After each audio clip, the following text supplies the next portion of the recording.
What if I told you that one choice, one seemingly small sin, could ignite the wrath of God? Would you still do it, no matter the price? If these words stir something within you, a longing for truth, a fear of straying, or a desire to stand firm, then I invite you to walk this road with us. Subscribe, not for the sake of numbers, but for the sake of growing stronger together in the light. And as you listen, let your thoughts be known in the comments, for iron sharpens iron. There is a great error in the modern mind, one that seeks to soften God until he is no more than a kindly grandfather, endlessly patient, endlessly indulgent, and never to be feared. It is a comfortable image, but it is not the truth. The wrath of God is not a human temper tantrum, a petty outburst, or a loss of control. It is something far more terrible, far more just, and far more necessary than that. It is the steady, unwavering response of absolute goodness against all that would seek to pervert, corrupt, and destroy. When we hear of wrath, we think of human anger, wild, impulsive, and often tainted with selfishness. A man becomes angry when his pride is wounded, when he is insulted, when his comfort is disturbed. He lashes out not because he loves justice, but because he loves himself. But God's wrath is not like this. He does not rage because his feelings have been hurt, nor does he strike in a fit of emotion. His anger is the natural, inevitable resistance of perfect holiness against all that is unholy. It is the response of light against darkness, of fire against impurity, of a father who sees his child walking toward destruction and will not stand idly by. To be afraid of God's wrath is not, as some suppose, an outdated fear that belongs to simpler times. It is the only rational response for those who understand what sin truly is. We are not dealing with minor infractions, with little moral slips that God in his kindness might overlook. Sin is not simply the breaking of a rule. It is an offense against the very nature of the one who made us. It is rebellion against the source of all life and goodness. If God were indifferent to it, if he merely shrugged at wickedness and let it pass, then he would not be good at all. A judge who refuses to punish evil is no judge at all. A king who tolerates treason is no true king. There are some who say that because God is love, he could never be angry, but they fail to see that it is precisely because he is love that he must be. The opposite of love is not anger, but indifference.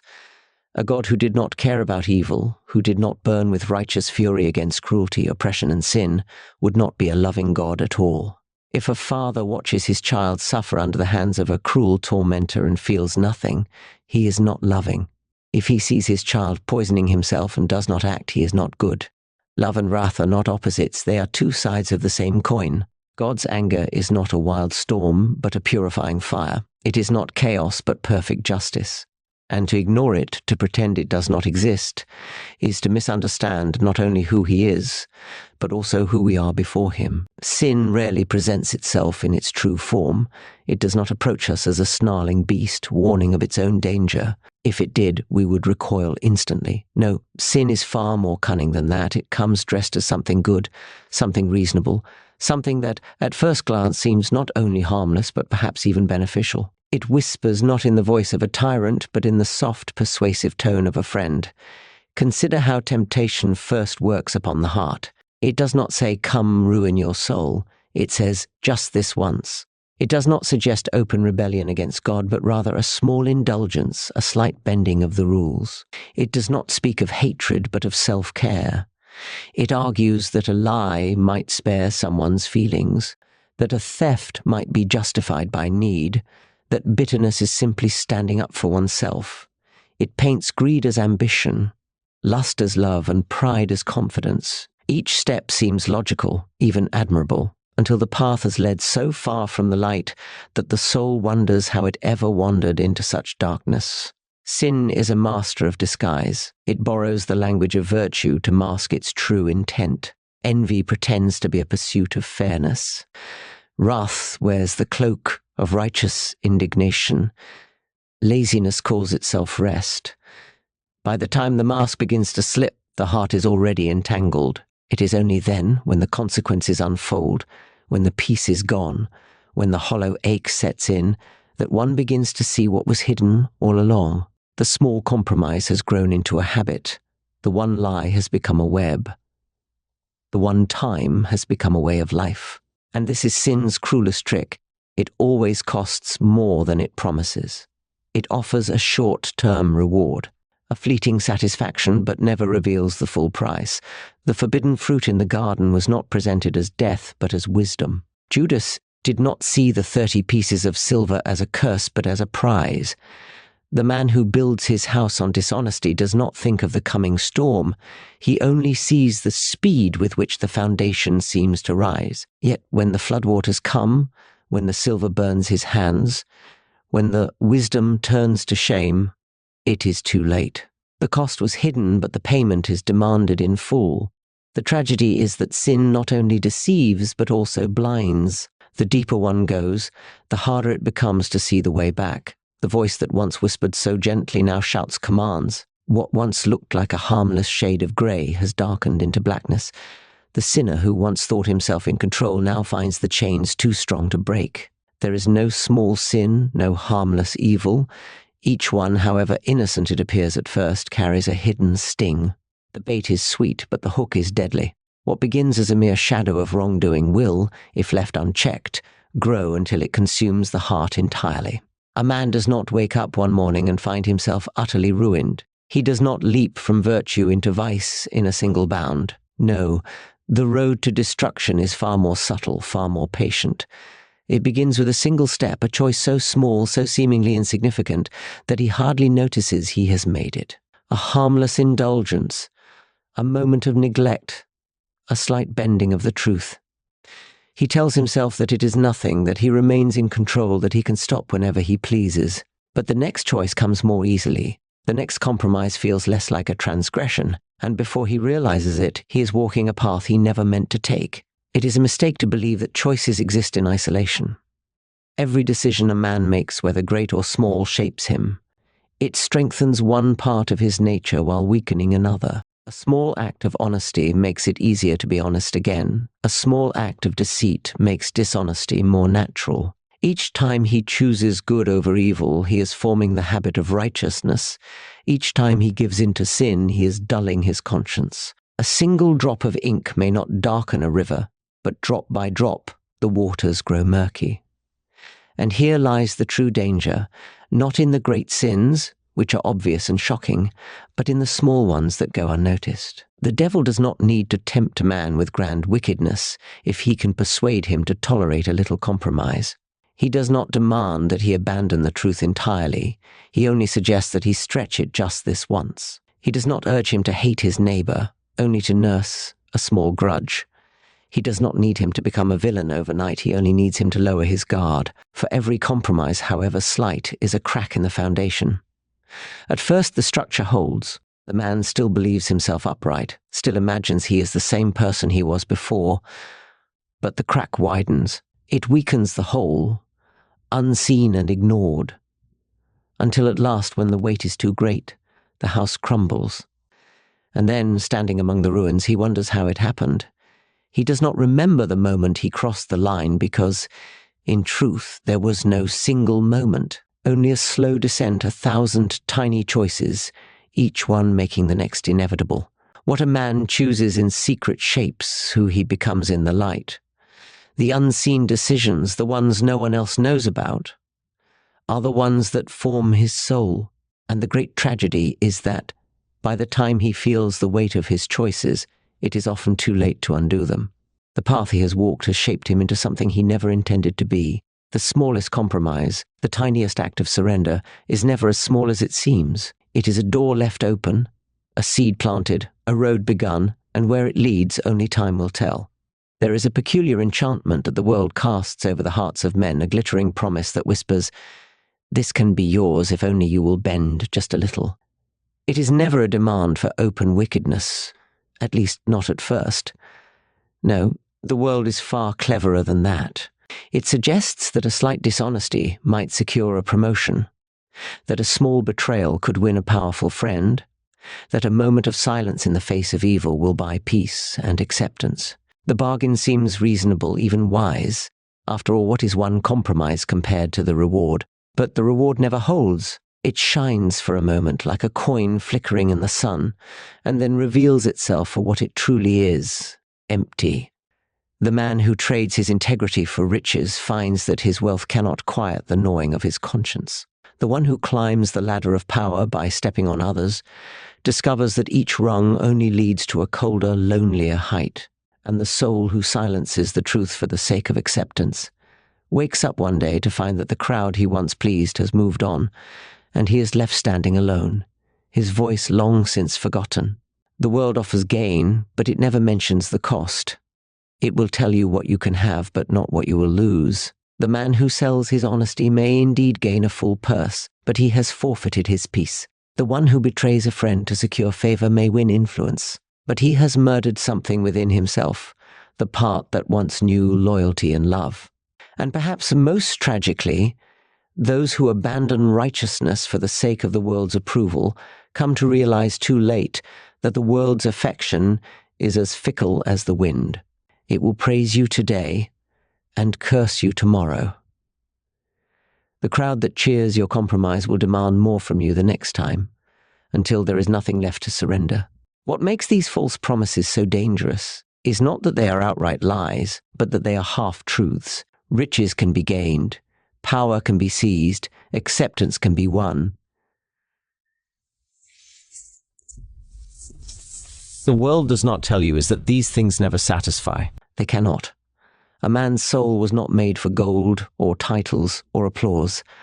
These are too small, too fleeting to fill the vastness within him. And so he takes the prize in his hand, expecting it to quench his thirst, only to find that it has made him thirstier still.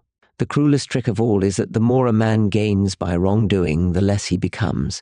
He may grow in wealth but shrink in character. He may rise in status but descend in spirit.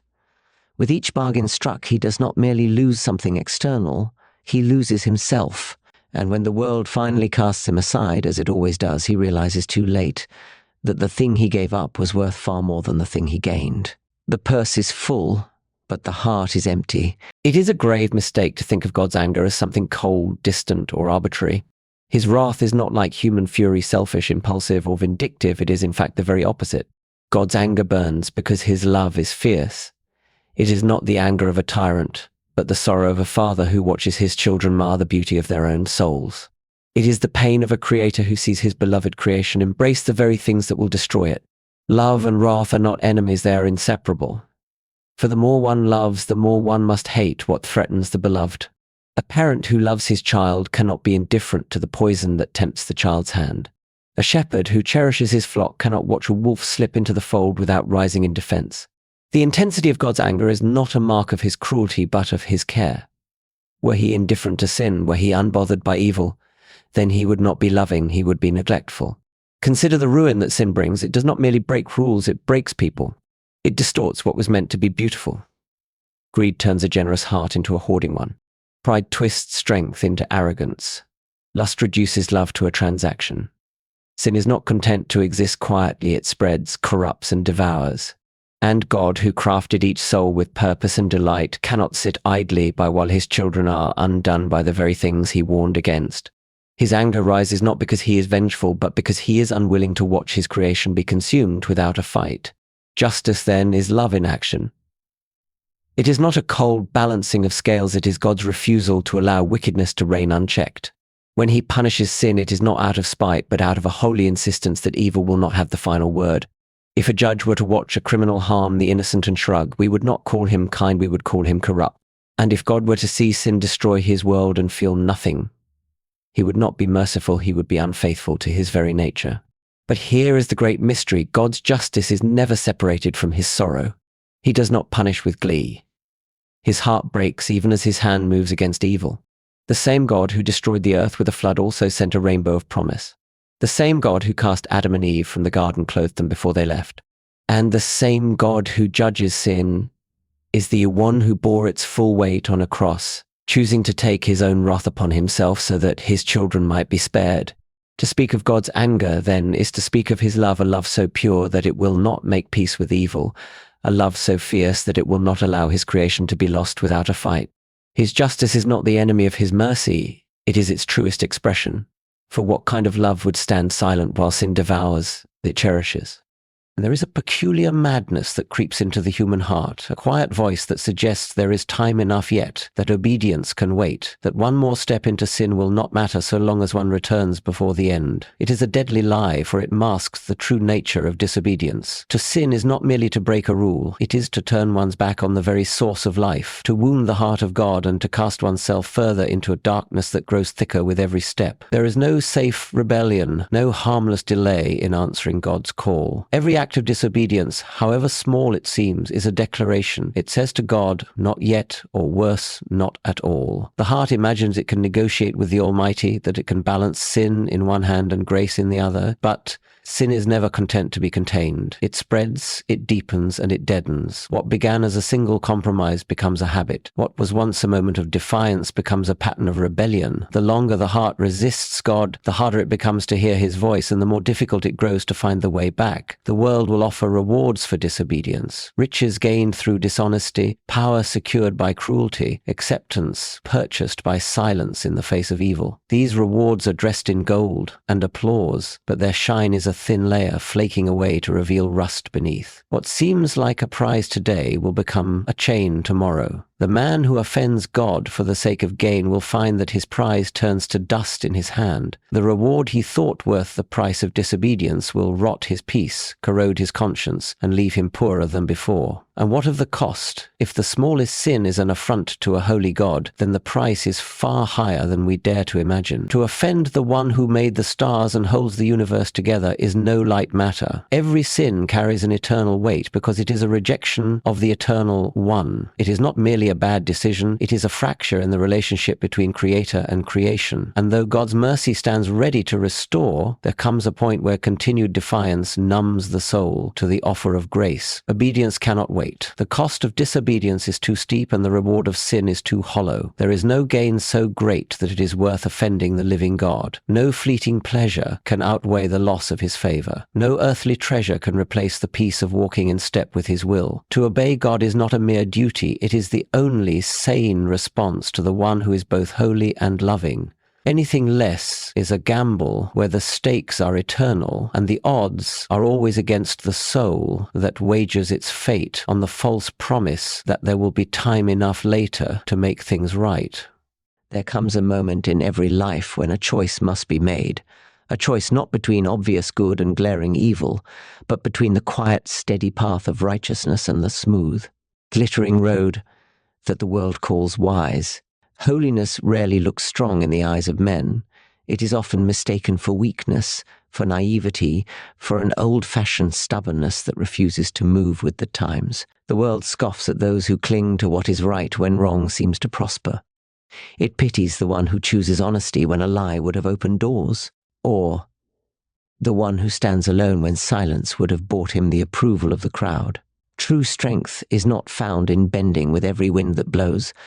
There is no courage in following the masses, no bravery in doing what is easy and calling it cleverness. Real strength, the kind that shapes souls and moves mountains, lies in standing firm when the ground beneath you shakes. It is the resolve to remain pure when corruption offers you a crown. It is the quiet defiance of a heart that would rather lose everything than lose its integrity. The world does not understand this strength because it measures success by visible gain, wealth, reputation, comfort. To the world, the strong man is the one who advances, who conquers, who wins at any cost. But holiness operates on an entirely different scale. It sees the eternal weight of every choice. It knows that a man who trades his soul for gold has not gained but lost. It recognizes that a person who forfeits their principles for popularity has not risen but fallen. What the world calls foolishness, God calls faithfulness. When a man refuses to cheat, though it would profit him greatly, the world sees a fool, but heaven sees a warrior. When a woman speaks truth in the face of ridicule, the world sees a troublemaker, but God sees a daughter standing firm in his light. The strength of holiness does not come from the applause of others, but from the unshakable foundation of knowing who one belongs to. And here is the secret the world cannot grasp. Holiness does not merely resist evil, it transforms the one who chooses it. Each time a person stands for what is right, even when mocked or ignored, their soul is fortified. The roots grow deeper, the heart becomes steadier. Holiness shapes a person into something unyielding, something eternal. It is the slow forging of a character that will one day stand before God, not as one who took the easy road, but as one who endured, who fought, who remained pure in a world that tried to stain them. The world will always call holiness foolish because it cannot see beyond the present moment. It does not understand that the greatest victories are often invisible, the battles won in the quiet corners of the heart, the stands taken when no one is watching. True strength, the kind that echoes into eternity, belongs not to those who do what is easy, but to those who cling to what is right, even when the world calls them a fool. So let the world call you a fool. Let it mock your steadfastness and laugh at your refusal to compromise. For in the end, it is not the world's approval that will matter, but the quiet, unwavering voice of the one who formed you saying, "Well done, good and faithful servant. The road of holiness may be narrow, and the crowd may jeer as you walk it, but it leads to a kingdom that will not crumble, to a reward that will not fade." Strength is not found in yielding to the world's ever-shifting tides. It is found in standing firm upon the rock of God's truth. Be steadfast, be bold, for the day will come when the so-called fools of this world will shine like the sun in their Father's kingdom, and every tear, every trial, every lonely stand for righteousness will be revealed as the battle scars of eternal glory. This battle is not fought in silence. If these truths have awakened something within you, a spark of conviction, or a longing for holiness, then subscribe and join this journey of faith. And let your words echo in the comments below. Speak boldly, for the fight for righteousness begins with a single voice.